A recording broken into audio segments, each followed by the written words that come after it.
حضرت برائدہ رضی اللہ عنہ فرماتے ہیں کہ میں نے رسول اللہ صلی اللہ علیہ وسلم کو یہ ارشاد فرماتے ہوئے سنا، قیامت کے دن جس وقت قرآن والا اپنی قبر سے نکلے گا تو قرآن اس سے اس حال میں ملے گا جیسے کمزوری کی وجہ سے رنگ بدلا ہوا آدمی ہو، اور صاحب قرآن سے پوچھے گا کیا تم مجھے پہچانتے ہو؟ وہ کہے گا میں تمہیں نہیں پہچانتا ہوں۔ قرآن دوبارہ پوچھے گا کیا تم مجھے پہچانتے ہو؟ وہ کہے گا میں تمہیں نہیں پہچانتا۔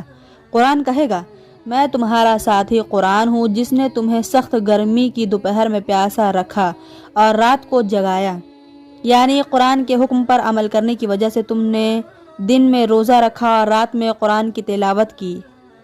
ہر تاجر اپنی تجارت سے نفع حاصل کرنا چاہتا ہے اور آج تم اپنی تجارت سے سب سے زیادہ نفع حاصل کرنے والے ہو۔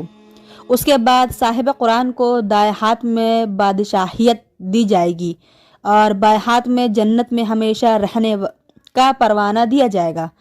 اس کے سر پر وقار کا تاج رکھا جائے گا اور اس کے والدین کو 2 ایسے جوڑے پہنائے جائیں گے جس کی قیمت دنیا والے نہیں لگا سکتے۔ ماشاء اللہ۔ والدین کہیں گے ہمیں یہ جوڑے کس وجہ سے پہنائے گئے ہیں؟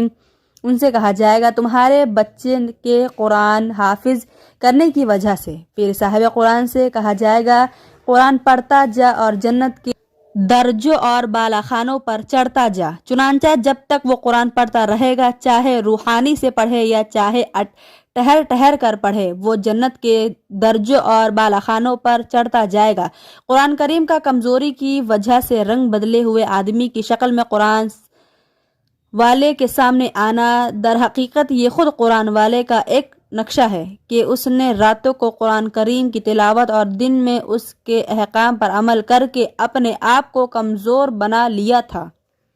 رسول اللہ صلی اللہ علیہ وسلم نے ارشاد فرمایا جس شخص کے دل میں قرآن کریم کا کوئی حصہ بھی محفوظ نہیں وہ ویران گھر کی طرح ہے، یعنی جیسے مکان کی رونق و آبادی رہنے والے سے ہے، ایسے ہی انسان کے دل کی رونق و آبادی قرآن کریم کو یاد رکھنے سے ہے۔ بے شک